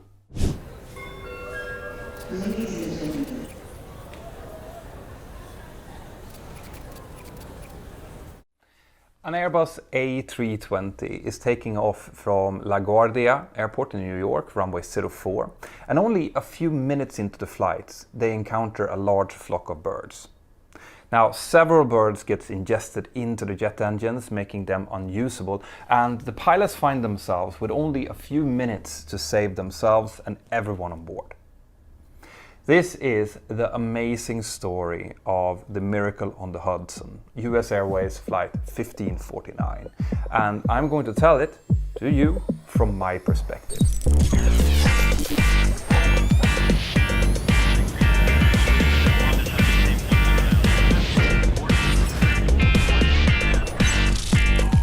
Now, before I start this video, guys, I want to make a huge shout out to my Patreon crew. Now, I wouldn't be able to sit here and create this kind of content for you guys if it weren't for the support that my patrons are giving me every month. All right, you are really, really important for the work that I'm doing. And if you are sitting here right now thinking, well, I want to be part of the inner core of the Mentour Pilot crew and I want to support him, then use the link up here. I am grateful for any support that I can get. So, this story that I'm going to tell you today, guys, is probably one of the most heavily publicized stories for the last few decades. There have been Hollywood movies made about them. There have been tens of articles in different publications all over the world. But what I am going to give you is the insight from a pilot's perspective. I am going to tell you this story based on the final report of this incident. I have linked to the final report down here. It's almost 200 pages of great content if you're interested in reading it, and any other sources that I'm using are also linked to in the description of the video. So, US Airways Flight 1549, or their official call sign Cactus 1549, took place on the 15th of January 2009. There were 150 passengers on board, including one infant in the lap of his mom and 5 crew members. The captain of the flight was Captain Chesley Sullenberger, a very experienced ex-military pilot, and assisting him was an equally or almost equally experienced first officer called Jeffrey Skiles. The aircraft is an Airbus A320 equipped with 2 CFM56 engines. This flight was the last flight on a 4-day kind of route for the crew, so they were basically going home, and this was the second flight on the day of the same aircraft. On the CVR, the cockpit voice recorder, since this was such a relatively short flight, meant that you could follow the whole CVR recording from when the pilots were doing their pre-flight. And you can tell that the pre-flight was just normal. It's actually a little bit spooky looking at the pre-flight from a pilot's perspective, because you can see how these guys obviously had no clue about what was going to happen. They were joking around. Some minor mistakes were being made with the load sheets that was being, corrected by ground load control. There was some issues with Jeff's transmission button on his side that they were talking about putting into the tech log, and kind of minor things like that. So the aircraft taxied out for a takeoff runway 04 in LaGuardia Airport in New York. Everything looking completely normal. The first officer, Jeff Skiles, was the pilot flying for the leg. He was the one that was on actually fly the aircraft, and taking care of the radios and doing the pilot monitoring work was Captain Sully Sullenberger. Now, before we go into the actual flight, there's a couple of things that I want you to know. All right. The first thing is about First Officer Jeffrey Skiles. So Jeffrey, or Jeff, was a very highly experienced first officer. He had more than 15,000 hours, and he'd flown on many types before, including the Fokker 100 and the Boeing 737. But he had just started flying the Airbus A320. In fact, he had just done his skill test on New Year's Eve 2008, only 16 days before this flight, and he had only clocked about 37 hours on the day of the accident. Right? This is going to be important in the way that he deals with his role during this incident.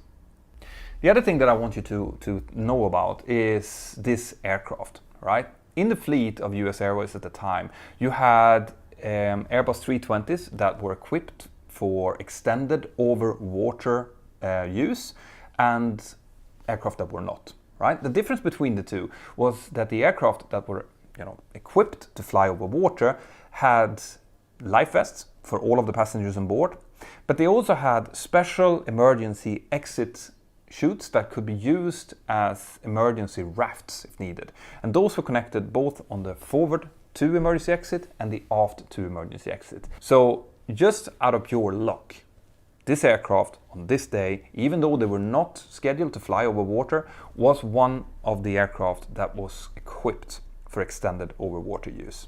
At time 15:24:54, because actually the seconds are important here, Cactus 1549 received their takeoff clearance on runway 04. They started rolling down the runway, everything looking fine.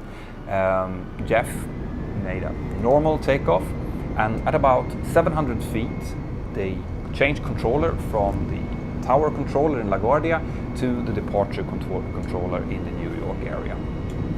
Captain Sully checked in on the radio, stated that it was 700 feet, climbing to 5,000 feet, and the controller read back that he was clear to continue to climb to 15,000 feet, which was then acknowledged.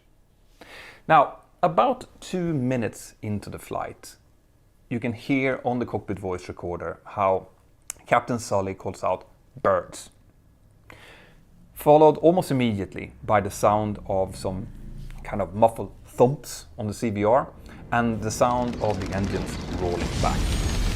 The aircraft is now at 2,815 feet and about 4.5 nautical miles north-northeast of their takeoff runway in LaGuardia. Now, what has actually happened at this point is that the aircraft has impacted with a flock of migratory Canada geese. Okay? A Canada goose is a large bird. Right? It can weigh up to about 8 pounds. And that's important because during the certification of the Airbus 320 and the CFM56 engines, they have been certified to be able to take bird strikes. But the birds used during the certification for testing purposes only weighed about 2 to 2.5 pounds. So a Canada goose is almost 3 times bigger than the birds used for certification. During examinations of the engines after the accident, it was found that at least 2 Canada geese was ingested into each engine. One of them seemed to have hit the outer part of the fan and then subsequently been thrown out through the bypass duct. But at least one goose in each engine went straight into the engine core, damaging the inlet guide vanes and also damaging quite a lot of the first part of the low pressure compressor. Now, these damages in themselves would have made sufficient damage to the engines to flame them out and to make them unable to start up again. But of course, the pilots up in the front of the aircraft had no idea about the damage that the engines had suffered. Now, immediately after the bird strike, the CVR, the cockpit voice recorder, is picking up the First Officer Jeff Skiles saying, "Uh-oh," and Captain Sully saying, "We have both engines are rolling back." Okay, it's important because the quicker that you realize what's happening to you, the quicker you can start acting on it. You would definitely feel, if you're doing the climb out in a Boeing 737 or an Airbus 320 and you lose both engines, the aircraft will feel like it's basically almost hitting a wall, right? It loses all momentum forward. So to figure out that you have a problem with both engines would probably be fairly easy to do. But what happens next is really impressive. And that is only 2 seconds later, Captain Sully says, "I'm starting the APU and I have controls." The fact that he's taking controls is normal. It's normal procedures by US Airways at the time that the captain takes control during a situation like this, letting the first officer become the pilot monitoring and dealing with subsequent checklist. But what's really impressive is that he had the clarity of mind to start the APU. Now, this was not part of any memory items. It was not part of a curate checklist. He just did this from memory because he realized the situation that they were in and the fact that they are very close to the ground and they're going to have very little time. And it's going to turn out the fact that he started the APU this early is going to have a huge effect on the rest of the flight. Only 10 seconds later, Captain Sully, who's now the pilot flying of the aircraft, calls for the QRH, the Quick Reference Checklist, to be actioned by Jeff Skiles. And he also sends out a Mayday, Mayday, Mayday message to air traffic control, stating the type of emergency he has and that he's turning back to LaGuardia. The Mayday part, unfortunately, is not heard by ATC because another aircraft is transmitting at the same time. But the fact that this whole procedure, that what we've heard up until now, only had taken about 12 seconds, shows a very high level of situational awareness on behalf of the flight crew. Only a few seconds later, Jeff Skiles is starting to work on the checklist. Okay. Now, remember how I told you that Jeff Skiles had just finished his type rating course? Yeah, you can kind of tell that here, because for anyone who has been out of the simulator for a while or has only done maybe some recurrent training every 6 months, it would take a while to kind of get your wits around you and to find the correct checklist. But it only took Jeff Skiles a few seconds. And that's likely because during the type rating course, you practice a lot of different malfunctions and you deal a lot with the Quick Reference Handbook. So he would have very quickly realized what he was looking at, that he had a dual engine failure, and reached for and started actioning the dual engine failure checklist on the Quick Reference Handbook. Now, worth pointing out here as well is that as Jeff and Sully are now starting to deal with the consequences of this bird strike, they're still heading away from the airport. And during the subsequent investigation, it was shown that if they had immediately after they realized that they had lost both engines, started a turn back to LaGuardia, they would have had a chance to land on the runway they departed for or runway 13. However, that is not humanly possible, right? The way that we are trained as pilots is that when something happens, you do not react straight away, because the likelihood is that if you do that, you're going to make a huge mistake. The way that we are trained is to fly the aircraft, make sure it's flyable, look at the problem we have, and only react with kind of our backbone reactions if something is required to keep the aircraft flying, right? And this is what the crew is already doing. To think that they would just realize that bird strike, dual engines, turn, that is not possible. In fact, I think that these guys are reacting with lightning speed at this point. From all the kind of experience I have from watching people in the simulator, the fact that they, within the first 20 seconds, have gotten the APU started and started working on the correct checklist and gotten a Mayday call in is amazing work, right? But it also means that their options are diminishing. The further away you go from the airport without engines, the smaller the chances that you're going to be able to return. And this is clearly seen because at this point, Sully is now talking to air traffic control. The reason it's Sully who's doing the radio and not Jeff Skiles is that normally when we have an emergency, the pilot who's working on the checklist concentrates on working on the checklist. The pilot who's flying also does the radio if he or she feels that they have the capacity to do so. Now, air traffic control, who knows what's happening, is trying to give options to Cactus 1549. They're telling them basically that all of the runways on LaGuardia is open. Sully is indicating that he probably won't be able to do that. Now, Sully is now most likely weighing in on his options, okay? He knows that the aircraft reached a maximum altitude of about 3,000 feet before they started to descend. He knows that he needs to keep his speed fairly stable, and he's watching out for different things to do. Remember that they are flying over one of the most densely populated areas in the world here, over New York City. And any turn he would do to try to get back to LaGuardia would also force him to fly in over Manhattan, okay? Now, something that you learn during your flight training is that if you have no engines and you're turning, you're losing more altitude than if you're flying straight ahead. So Sully would know that if he decides to make a turn back to LaGuardia, he's going to lose so much altitude that he will be out of choices then. All right? Either he reaches LaGuardia or he is going to have to land short of the runway, potentially in a very densely populated area. And that is not a nice situation to be in. In fact, the only thing that he sees is either looking straight ahead, where he sees Teterboro Airport, but realizes quickly that Teterboro is just too far away. It's 9 miles away or so. And then he sees this nice open strip, which is the Hudson River. So at a fairly early stage, you can hear through the communication with air traffic control how Sully is starting to kind of leaning towards going down into Hudson. And that is likely because he understands that he doesn't have any other real options at this point. During the descent now, Sully is obviously flying the aircraft, looking out for where he's going to go, and Jeff Skiles is working hard on the checklist. Okay, he's reading through checklist item by checklist item, but something that becomes clear at this point is that the dual engine failure checklist for the Airbus A320 was not made for a dual engine failure just after takeoff. In fact, this checklist was made for what was thought to be the most likely scenario, which is an engine failure or a dual engine failure at high altitude. So it includes things like, increase speed to 300 knots in order to windmill the engines to be able to start them. They have a quick discussion about this. Jeff basically says, increase speed to 300, we don't have that. And Sully responds to, no, we don't. And because a lot of the checklist is basically not made for the situation they find themselves in, they are going to, or he is going to have to work through the checklist just doing what he thinks that he can do. And this is not a nice situation to be in for any pilot at any point.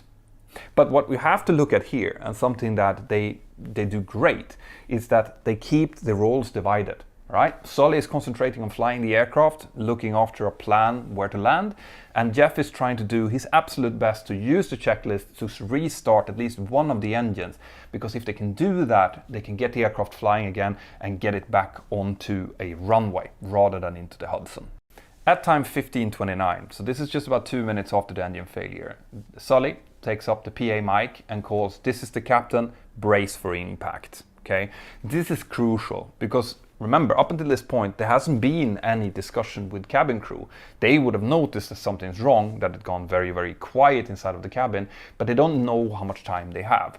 But by Sully calling this, they know, brace for impact normally comes just before you impact the water. So it would indicate to the cabin crew that they have a no time available emergency on their hands, and they need to communicate to the passengers to basically just go into brace positions for potential emergency landing.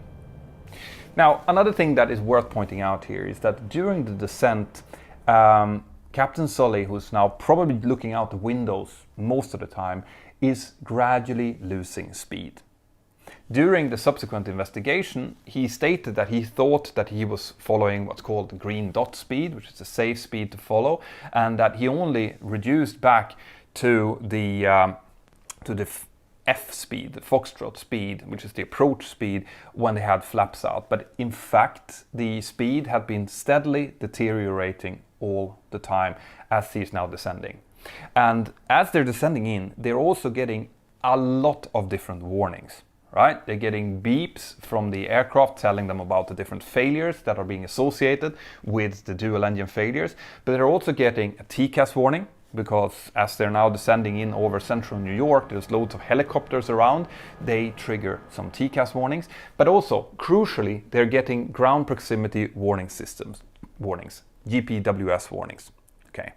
Now, if they would have had the ditching checklist, which is a separate checklist, that checklist actually tells them to turn off the GPWS warning system because they're not supposed to get these kind of spurious warnings that doesn't help them. But since they're reading through the dual engine failure checklist, that is not telling them to do so.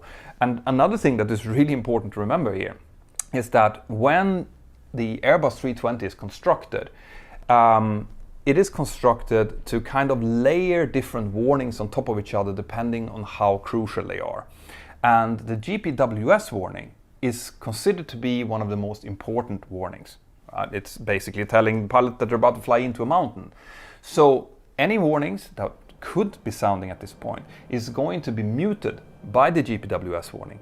So the fact that they're getting terrain, pull up warnings mutes other warnings. And in this case, the speed warning that they would have gotten, that Sully would have had if it weren't for the fact that the GPWS warning system was constantly sounding. So he is now getting lower and lower and lower on speed.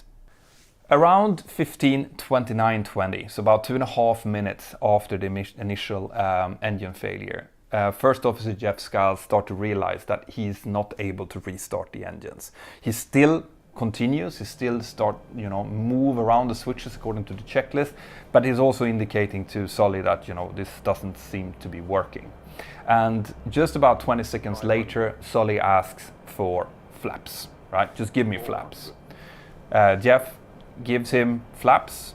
30 seconds later, Jeff calls out that, okay, you have flaps, and he gives him a speed readout. You have 170 knots, you're 250 feet. Have you got any power?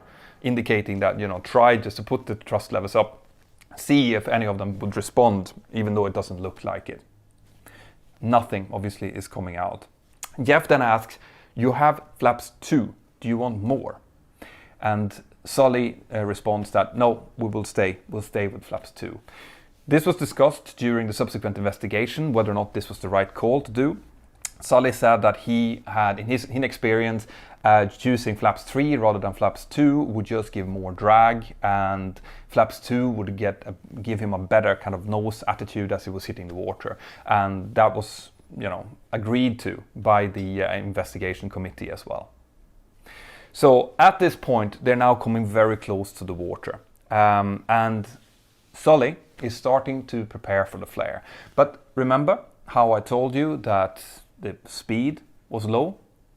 Well, it turns out that below 200 feet, they're actually 15 to 19 knots below the SL speed, which is kind of the lowest speed that gives you margin to stall. And remember how I also told you that it was important that Sully had turned on the APU? Well, it turns out that if he hadn't turned on the APU, the only power that the aircraft would have had would have been from the ram air turbine.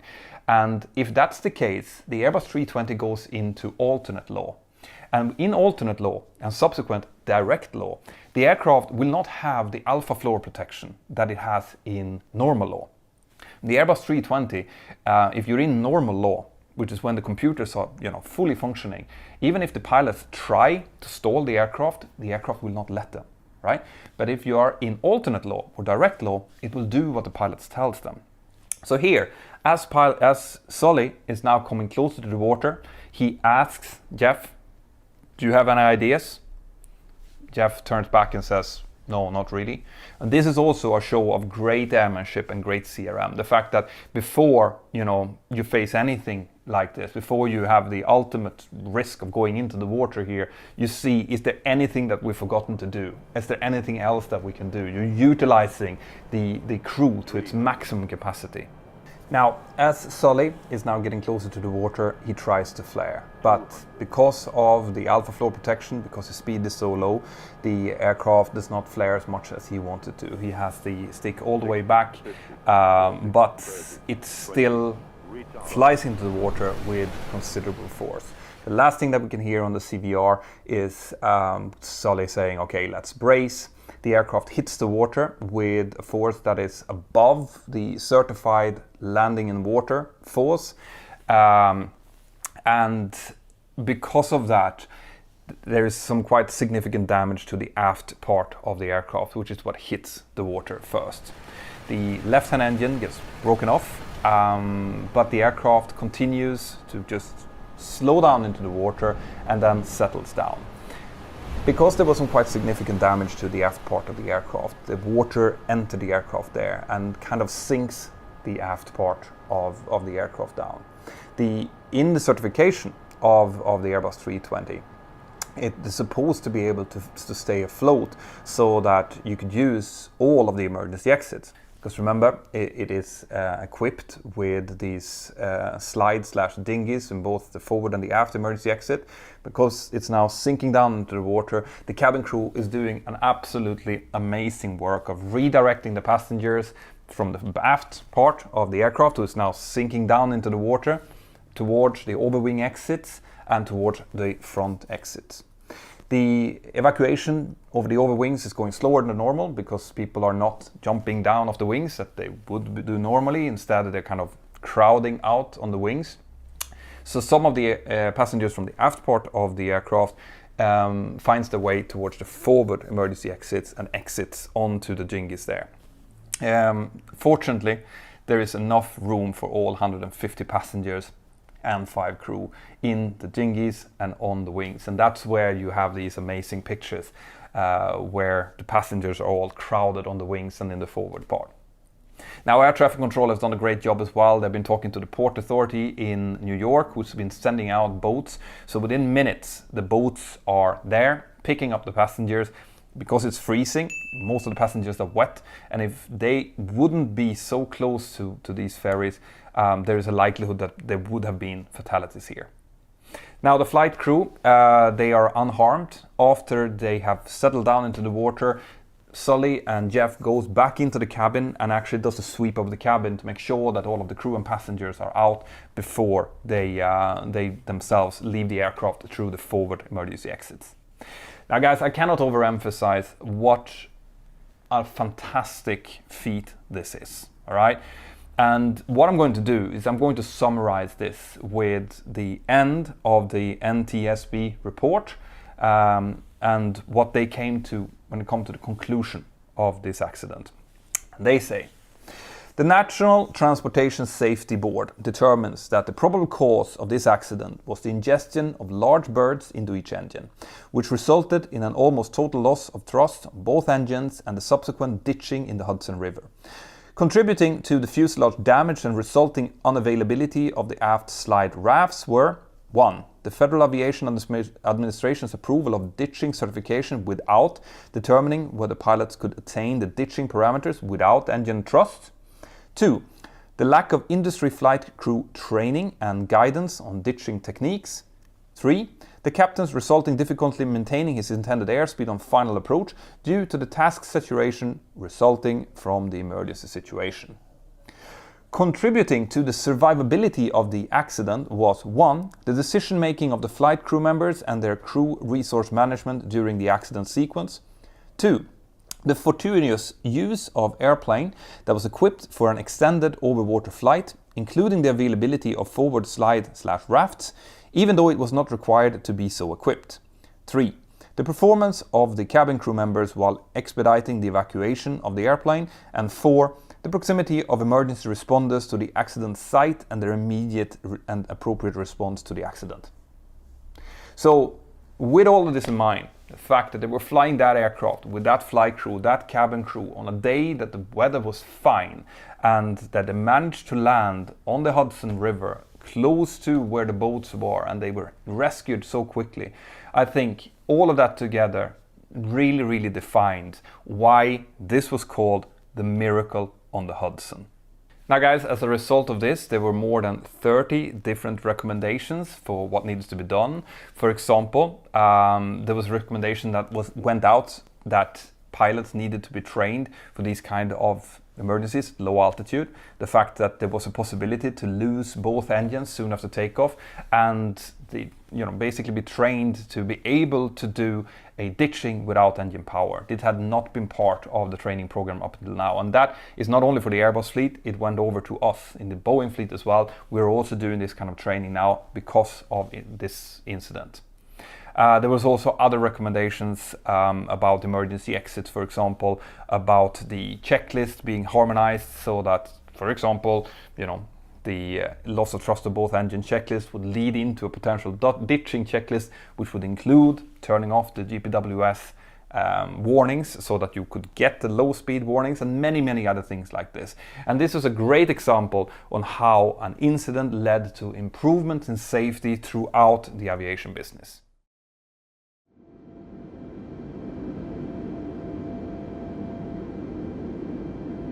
Cactus 1549, LaGuardia runway 4 position, hold traffic on land 31. Position runway 4, Cactus 1549. Cactus 1549, runway 4, let's take off. Cactus 1549, clear. 49.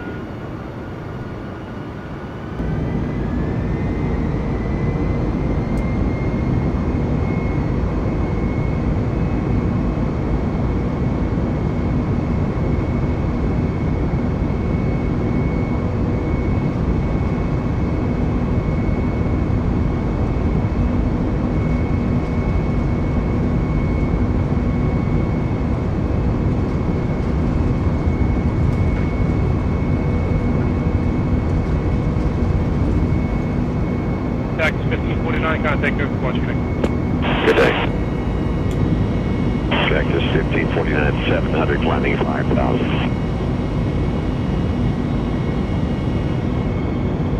Cactus 1549, departure to contact climb, maintain 15,000. Maintain 1 to 5,000, Cactus 1549.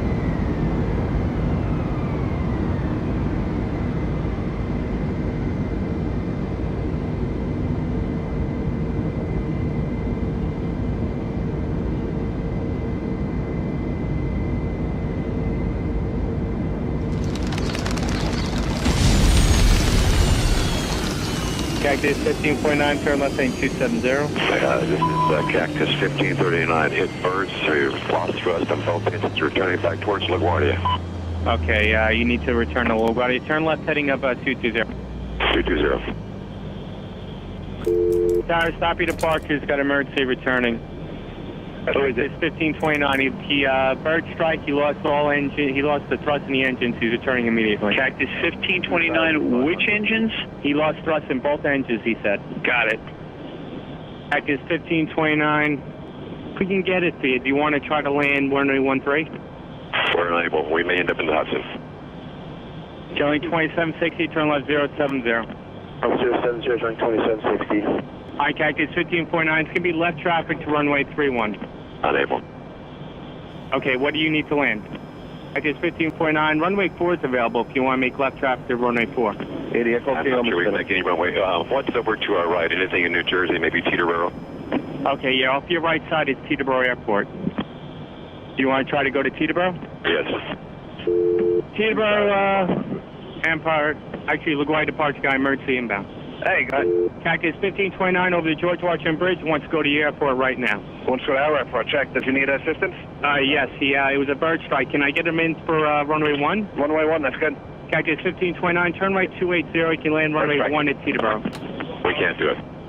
Okay, which runway would you like at Teterboro? We're going to be in the Hudson. I'm sorry, say again, Cactus?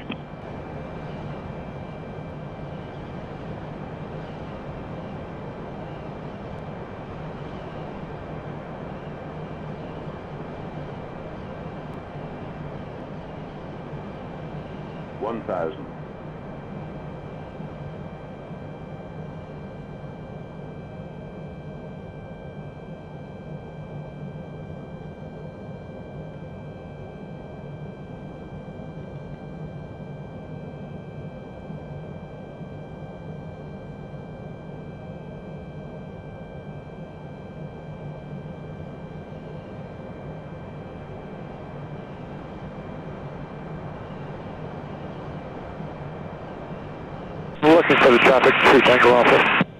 Yeah, 2 Tango Alpha, he's at 900 feet abeam the North Hudson. He's, looks like he's descending into the Hudson River. 2 Tango Alpha, it looks like there's maybe an incident here. Roger, keeping my eyes out, 2 Tango Alpha. 2 Tango Alpha is 12 o'clock and 2.5 miles. Got him in sight, maintaining visual. 2 Tango Alpha, roger.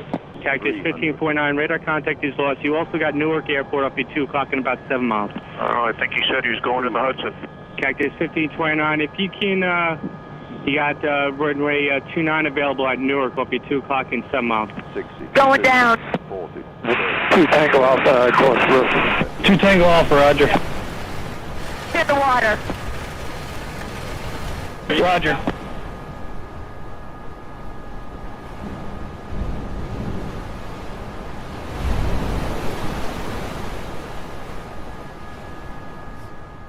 As always, guys, I would love to hear if you have any questions about this, what you think about this. Put them in down here below, or go to the Mentour Aviation app or my Discord server.